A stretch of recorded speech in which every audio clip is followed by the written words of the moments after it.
They say a secret is only a secret until the wrong person learns how to read it. For Kaelen Vance, the secret wasn't a whispered confession or a hidden letter. It was etched into the very stones and vellum of history, written in languages that had been dead for 1,000 years. But in the neon-cold reality of London, those dead languages didn't pay for the hum of the oxygen concentrator or the rhythmic click of the Ford drip in her father's small, darkened bedroom. Kaelen stood in the center of the gilded archive, her spine a rigid line of practiced insignificance. Her hands, encased in pristine white silk gloves, held a magnifying loupe with the steady grace of a diamond cutter. To the men in this room, men who moved markets with a text message, she was nothing more than a high-end tool, a human pedestal for the artifacts they craved. She was a cataloger, a silent ghost in a room filled with loud money. Before we dive deeper into the shadows of the gilded archive and see how one word can shatter a billionaire's ego, make sure to hit that subscribe button and ring the bell. You won't want to miss how this high-stakes intellectual duel ends. The air in the archive smelled of old parchment, ozone, and the cloyingly expensive cologne of Cyrus Thorne. Cyrus was a man built of sharp edges and unearned certainty. He stood before the centerpiece of the evening, the Velis Codex.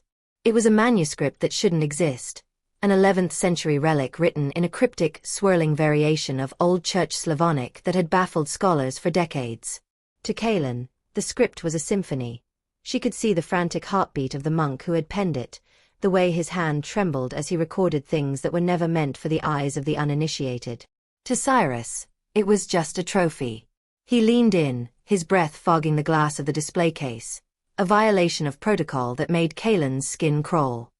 He pointed a finger, heavy with a gold signet ring, at a particularly dense passage of gold-leafed calligraphy. He let out a sharp, mocking bark of laughter that echoed off the vaulted ceilings. He told his entourage that the monk must have been drunk on sacramental wine, calling the sacred geometry of the letters primitive scribbles, and the doodles of an illiterate mind. Kaelen felt the heat rise in her throat. For 2 years, she had swallowed her pride. She had endured the condescension of men who viewed history as a commodity and her as a servant. She thought of her father, Silas, lying in that quiet room, his brilliant mind trapped in a body that no longer obeyed him, and she felt a sudden, violent surge of protective clarity. This wasn't just a book. It was a map. And Cyrus Thorne was stepping on it with his muddy boots. The silence in the room stretched, thin and brittle. Cyrus turned his gaze toward her, his eyes drifting over her uniform with a slow, dismissive sneer. He asked her with a voice like silk over gravel, if the help even knew what they were looking at, or if she just spent her days polishing the glass so her betters could see clearly. He suggested that perhaps someone with her simple background found the complexity of the gold leaf more interesting than the nonsense written on it. The room went still. Even the other bidders paused, sensing the shift in the atmosphere. Kaelen didn't lower her gaze. She didn't flinch. Instead, she took a single step forward, the light of the chandelier catching the silver in her eyes. She didn't speak at first. She simply leaned over the codex, her white-gloved finger hovering a fraction of an inch above the vellum. When she finally opened her mouth, the sound that came out wasn't the voice of a waitress or a cataloger. It was a resonance that seemed to pull from the very floorboards of the archive. She began to recite. The Old Church Slavonic rolled off her tongue not as a series of clunky sounds, but as a rhythmic, haunting incantation. The vowels were deep and guttural, the consonants sharp as flint. She wasn't just reading, she was translating the soul of the text in real time. She told the room, her voice cutting through Cyrus's arrogance like a scalpel, that this wasn't a prayer and it wasn't a doodle. She explained the mathematical precision of the kerning, the way the monk had used celestial navigation tropes hidden within liturgical prose. She revealed that the scribbles Cyrus marked were actually a precise calculation of the Great Conjunction of 1084, a map of the heavens that predated modern telescopes by centuries. She looked Cyrus dead in the eye and told him it was a tragedy that he was so focused on the price of the ink that he was blind to the wisdom of the stars. The humiliation was instantaneous. The entourage shifted away from Cyrus as if his failure were contagious. The billionaire's face turned a mottled, bruised purple. His power was built on being the smartest, richest man in the room, and in 60 seconds, a girl in a uniform had stripped him to the bone. But a man like Cyrus Thorne doesn't go down quietly. He doesn't accept a loss of face in front of his peers. As the room began to whisper, Cyrus's hand went to his wrist, then to his pocket. A look of feigned shock crossed his face. He shouted for the doors to be locked, claiming that his bespoke Patek Philippe, a watch worth more than Kaelen's life, was gone. He didn't point at the other billionaires. He pointed his trembling, enraged finger directly at Kaelen. He demanded the security team search her immediately, claiming he saw her fiddling with his display earlier. It was a clumsy, desperate frame, but in a room where money was the only law, a billionaire's word was usually enough to crush a ghost.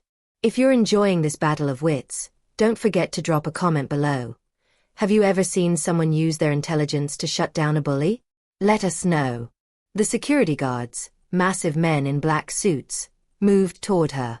Kaelen stood her ground, her heart hammering against her ribs like a bird in a cage, but her face remained a mask of marble. She knew how this worked.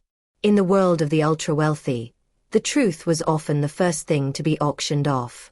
Just as the lead guard reached for her arm, a shadow moved at the back of the hall. It was a movement so subtle it was almost felt rather than seen. Alaric Voss, the owner of the archive, a man who was rumored to have the ear of kings and the files of every criminal organization in Europe, finally stepped into the light. He hadn't said a word all night. He was a man of absolute silence and absolute power. He didn't look at Cyrus. He didn't look at the guards. He looked at Kaelen, and for the first time in 2 years, Kaelen felt like someone was actually seeing her. Voss raised a single hand, and the room froze. He didn't ask for an explanation. He didn't listen to Cyrus's frantic accusations. Instead, he walked toward the high-definition security monitors that lined the upper gallery. These weren't standard cameras. They were forensic-grade lenses used to detect the microscopic vibrations of art thieves. With a flick of his wrist, Voss projected the last 10 minutes of footage onto the limestone wall for everyone to see. The image was crystal clear. It showed Cyrus Thorne mere seconds after Kaelen's linguistic takedown, reaching into his own pocket, slipping the watch off his wrist, and dropping it into the depths of a silver ice bucket near the champagne station. The silence that followed was heavier than the one Kaelen had created. It was the silence of a career ending. Voss finally spoke, his voice a low, terrifying hum. He told Cyrus that he had not only insulted a master of the craft but had dared to bring the theater of a common thief into his house. He gave Cyrus 10 seconds to retrieve his watch and leave before he was permanently blacklisted from every reputable auction house, bank, and social club from London to Hong Kong. As Cyrus scrambled toward the ice bucket, his dignity dripping away with the melting cubes, Voss turned back to Kaelen. He didn't offer a polite apology. He offered her a folder. In it was the charter for the Voss Cryptography Initiative. He told her he had been looking for someone who could speak to the dead, and he had finally found her. But more importantly, he handed her a second paper, a medical transfer for Kaelen Vance to the Voss private wing, where the world's leading neurologists were already waiting. 6 months later, the sunlight in the new research facility was different from the cold London grey. Kaelen sat at a desk of reclaimed oak, a 9th-century scroll spread before her. Beside her, in a chair designed by the best engineers money could buy, sat Silas. He wasn't the ghost he used to be. His eyes were bright, focused on the parchment. Kaelen watched as his hand, once stagnant and grey, slowly reached out. His index finger landed on a specific character, a rare ligature they had discussed years ago in Paris. He looked at her and whispered her name. It was the first word he had spoken in years. Kaelen realized then that she had spent her life trying to preserve the voices of the past, but the most important voice she had ever saved was the one right next to her.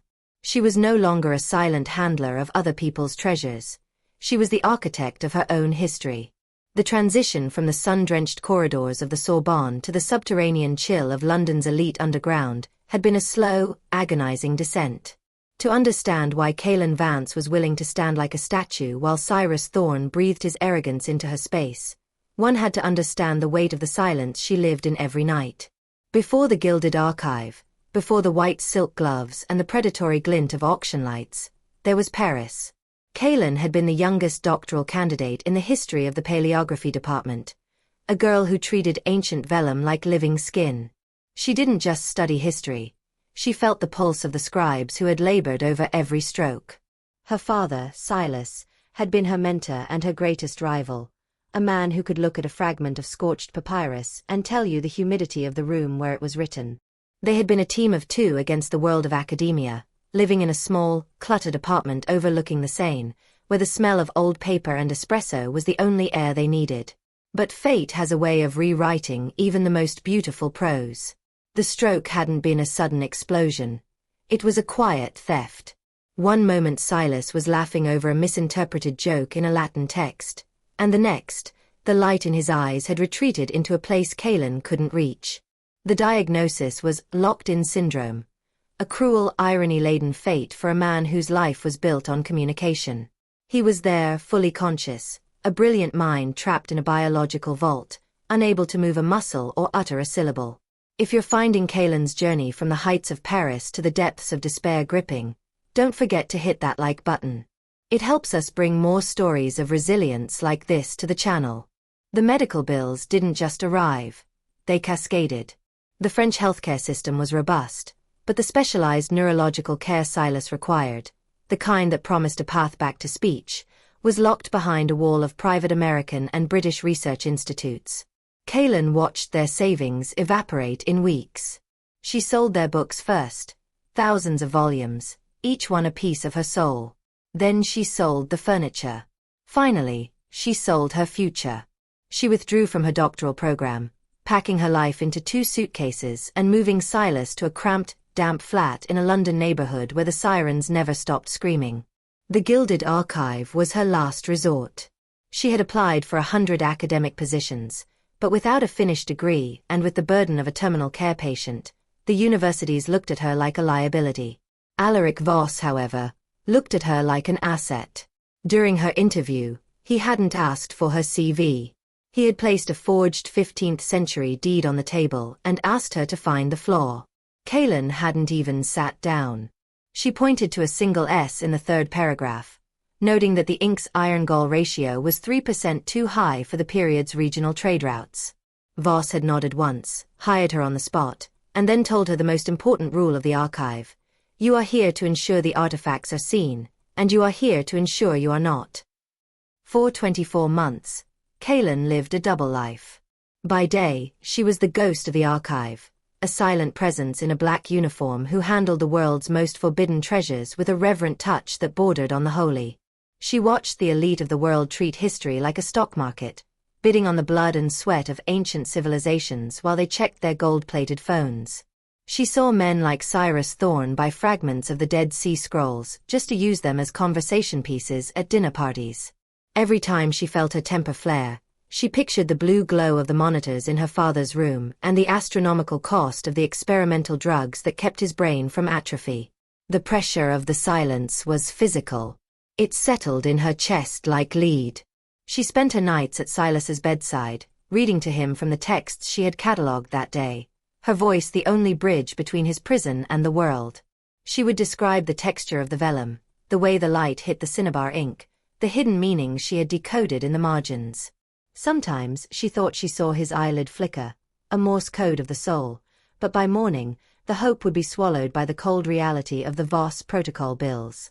The Velis Codex had changed everything the moment it arrived at the archive. It wasn't just another artifact. It was the white whale of Slavic paleography. When Kaelen first saw it in the crate, she felt a literal shock go through her fingertips. The script was a dizzying array of ligatures and hidden ciphers, a linguistic puzzle that Silas had theorized about years ago in Paris. He had called it the ghost script, believing it held a secret that the church had tried to burn out of existence. Seeing it now, in the hands of a man like Cyrus Thorne, was like watching a barbarian use a Stradivarius as a club. As Cyrus stood there in the present, mocking the codex, Kaelen realized that her silence wasn't just a job requirement anymore, it was a form of complicity. Every time she let a man like him rewrite history with his ignorance, she was helping him erase the very world her father had died, metaphorically, to preserve. The tension in the room during that auction wasn't just about the money. It was the friction between two entirely different ways of existing. Cyrus was the loud, crushing weight of the present. Kaelen was the sharp, enduring edge of the past. When he finally snapped his fingers at her, calling her sweetheart and mocking her intellect, he wasn't just insulting a waitress. He was insulting the thousands of hours she had spent in the dark with her father, the years of study, and the dignity of the monk who had poured his life into that gold-leafed map. Kaelen felt the vast protocol fading into the background. She felt the fear of losing her job being replaced by a much older, much more powerful instinct, the need to be the voice for the voiceless. She took that step forward, and the air in the archive seemed to thin. The bidders, mostly men who valued silence in their subordinates above all else, looked up in genuine shock. A handler did not speak. A handler did not cross the velvet rope of social hierarchy. But Kaelen Vance wasn't a handler anymore. As she prepared to speak the first words of the Old Church Slavonic, she felt Silas's spirit behind her, his phantom hands steadying her own. She was about to commit professional suicide, but for the first time in 2 years, she felt like she was finally breathing. The resonance of the Old Church Slavonic as it left Kaelen's lips was more than just a translation. It was a physical reclamation of space. The words were thick, ancient, and carried a weight that seemed to vibrate the crystal flutes held by the startled onlookers. For a few moments, the gilded archive ceased to be a playground for the wealthy and became a cathedral of lost knowledge. Kaelen's voice didn't tremble.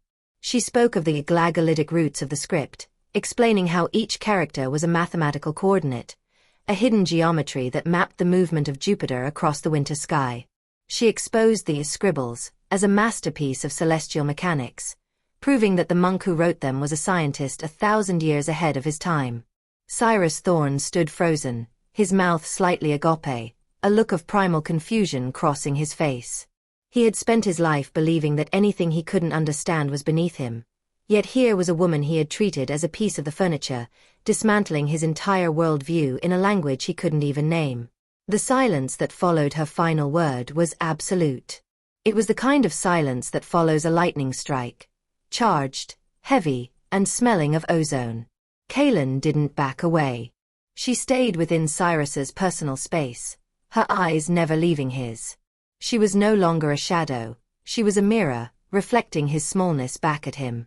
But as the adrenaline began to recede, the cold reality of her situation came crashing back. She saw Victor, the floor manager, pale and sweating in the corner, his hand already reaching for his radio. She had broken the first and only rule of the archive. She had become visible. And in this world, visibility for the help was often followed by immediate erasure.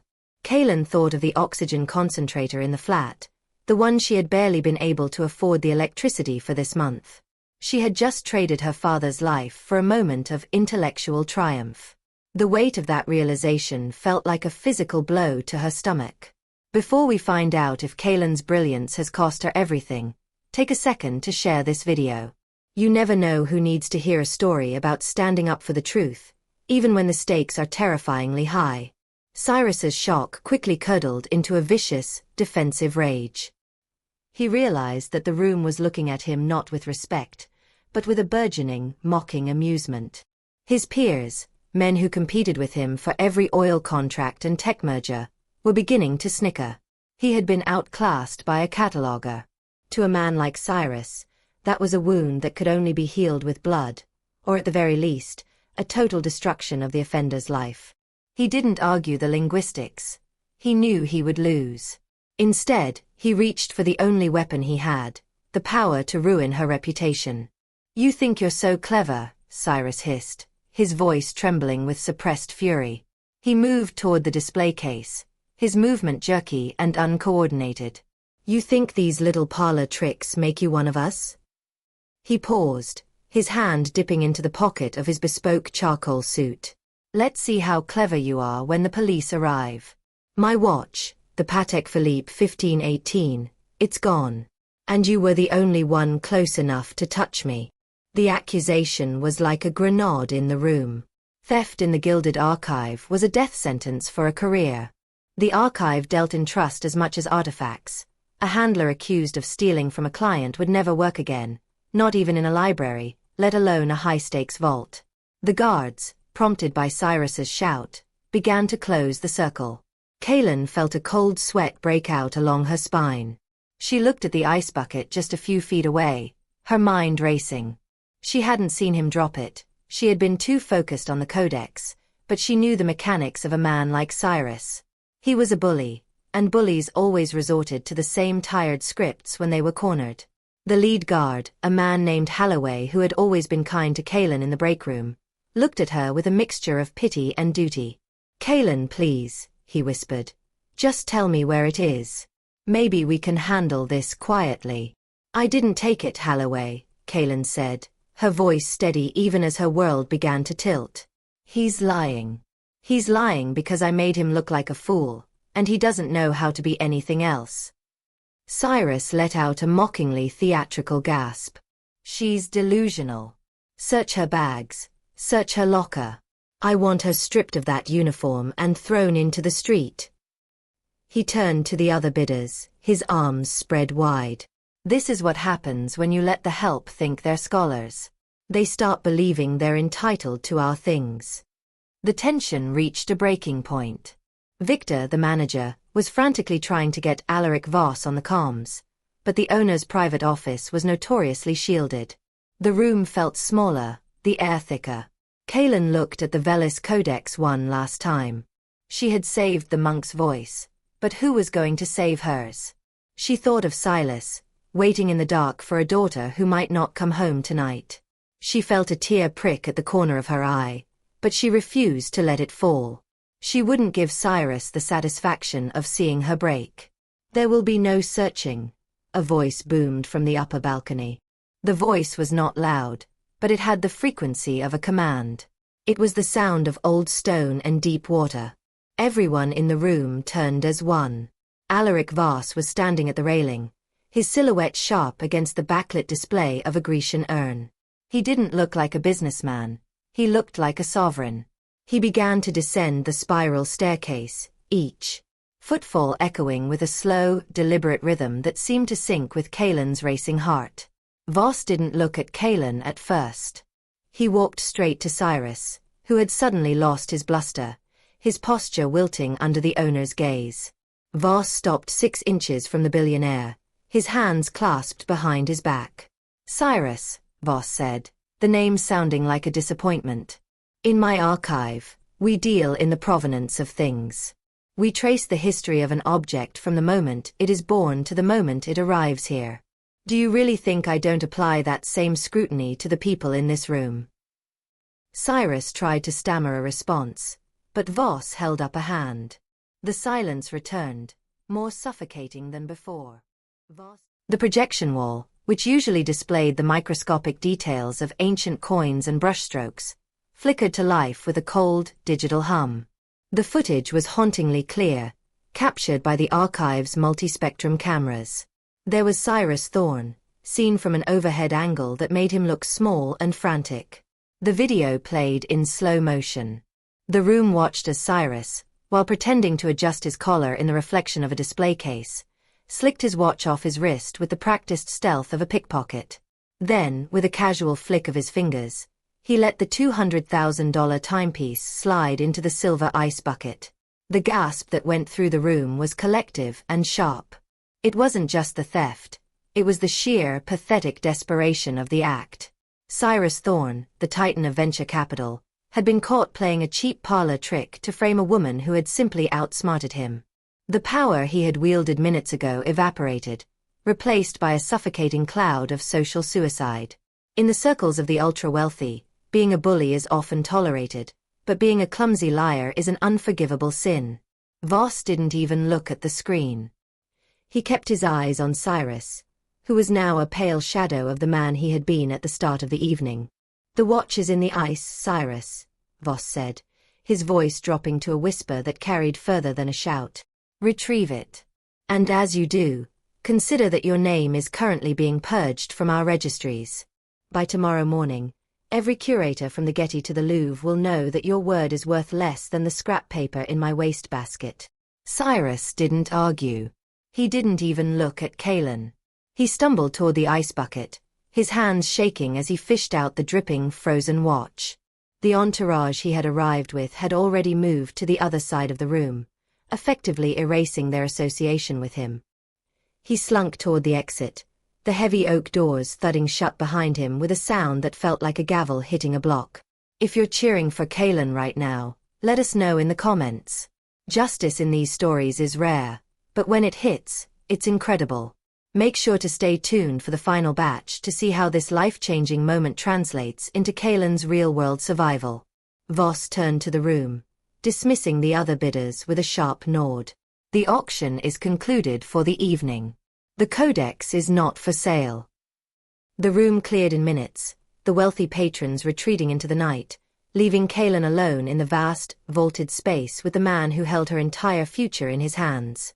Kaelen felt the adrenaline leave her body, replaced by a crushing exhaustion.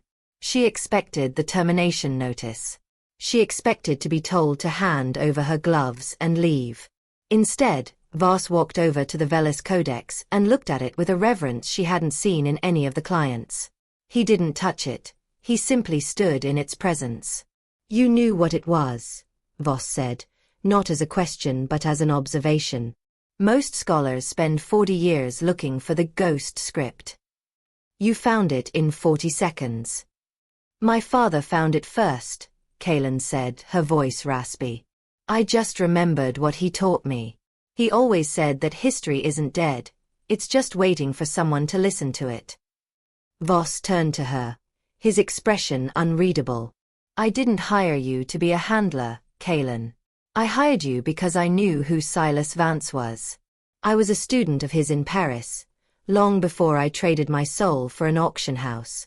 I've been watching you for 2 years, waiting to see if you had his fire, or if the weight of your circumstances had extinguished it. He reached into his jacket and pulled out a heavy, cream-colored envelope. I don't just buy and sell things. I preserve them. I am starting an initiative, the Voss Cryptography Project. I need someone who can read the things the world has forgotten. I need a director who isn't afraid to speak back to the power that tries to silence history. He handed her the envelope. Inside was a contract with a salary that made the Voss protocol bills look like pocket change. But there was something else. A map and a set of keys to a facility in the English countryside, a place with a specialized neurological wing that rivaled any hospital in the world. Your father's care is already handled, Voss said, his voice softening for the first time. He was moved an hour ago. He's no longer a patient in a damp flat. He's a resident of a legacy he helped build. Kaelen looked at the contract, the text blurring as tears finally broke through her defenses. For 2 years, she had been a ghost, a shadow moving through a world of light and noise. She had fought to keep her father's body alive while her own spirit slowly withered. Now, because she had dared to use her voice, she was being given the chance to bring them both back to life. I have one condition, Kaelen said, wiping her eyes and standing taller. Voss arched an eyebrow. And what would that be? I want the Veles Codex, she said, gesturing to the manuscript. Not to sell. To finish the translation. My father and we have a lot of catching up to do. Voss actually smiled, a rare, brief flash of genuine warmth. It's already in the car, Kaelen. Go home. Or rather, go to your new home. Your father is waiting for you to tell him the rest of the story.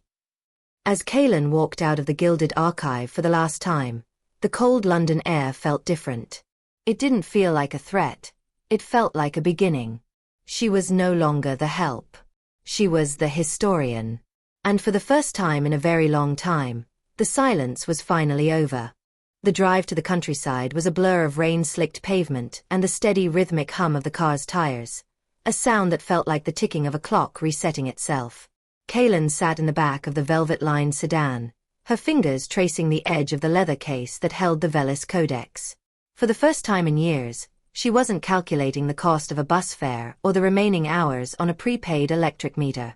She was breathing. The air in the car was pressurized and clean, a stark contrast to the stagnant medicine-heavy scent of the flat she had left behind. When they arrived at the Voss estate, it wasn't the grandeur of the stone manor that took her breath away, but the quiet. The facility was nestled in a valley where the trees seemed to guard the silence. Alaric Voss hadn't just built a laboratory. He had built a sanctuary. Kaelen was led through a glass-walled corridor that bridged the old world of the manor with the hyper-modernity of the medical wing. Through the glass, she could see researchers working in climate-controlled rooms, their movements precise and reverent. This was the world she had been exiled from, and yet, it felt entirely new. She reached the private suite at the end of the hall. The door opened with a near-silent hiss. The room was bathed in the soft, amber glow of a sunset she hadn't realized was happening. There, positioned by a window that looked out over a rolling meadow of lavender and wild grass, was Silas. He looked smaller than she remembered, but the grey pallor of his skin had been replaced by a faint, healthy flush. He wasn't surrounded by the chaotic tangle of tubes and monitors from the flat. Here, the technology was invisible, integrated into the very fabric of his comfort. Kaelen walked to his side and took his hand. It was warm. His eyes, those sharp, inquisitive eyes that had once mapped the libraries of Europe, turned toward her. There was a recognition there that moved beyond the biological. It was the look of a man who had heard his name called in a dark room. She didn't say anything at first. She simply opened the leather case and placed the Velis Codex on the specialized reading easel in front of him. "We found it, Dad," she whispered, her voice thick with a mixture of grief and triumph. The ghost script. It wasn't a prayer. It was a map of the stars. As she began to read the final passages, the ones she hadn't dared to recite in the archive, something miraculous happened. The Voss protocol wasn't just about drugs. It was about neurolinguistic stimulation. The theory was that for a man like Silas, language was the only medicine that could rewire the brain. As the rhythmic guttural sounds of the Old Church Slavonic filled the room, Silas's chest began to rise and fall in a different pattern. He was following the meter. He was anticipating the vowels. 6 months passed like a single long afternoon of discovery. Kaelen's life transformed from a desperate scramble for survival into a rigorous, beautiful pursuit of truth. As the director of the Voss cryptography project, she had become the bridge between the academic world and the private collectors, ensuring that no more history was lost to the arrogance of men like Cyrus Thorne. She had published her first paper in years, a definitive translation of the codex that had sent shockwaves through the linguistic community. But her greatest work happened every evening at 6 p.m. On a Tuesday in late autumn, Kaelen was showing Silas a new fragment of a Sumerian tablet they had received for restoration. She was explaining the difficulty of a specific cuneiform symbol when she felt a sudden, firm pressure on her wrist. She looked down. Silas's hand wasn't just resting. He was gripping her. His eyes were locked on the tablet, and then, with an effort that seemed to vibrate through his entire frame, his lips parted. "Bird," he croaked. The word was rough, like gravel being turned over, but it was clear. The symbol for bird. Kaelen froze. The Sumerian character for bird was exactly what she had been struggling with. The tears she had held back for 2 years finally fell, but they weren't tears of exhaustion. They were the tears of a daughter who had finally brought her father home from the long silence. Silas smiled, a slow, shaky movement that reached his eyes, and for the first time since the stroke, the vault was open. They had both been ghosts, moving through a world that wanted them to be invisible. Kaelen had been told to be silent, to be the help, to polish the glass for those who didn't care what was behind it.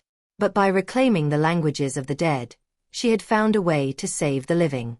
Arrogance had tried to drown them in its own poison, but intellect and resilience had acted as the antidote.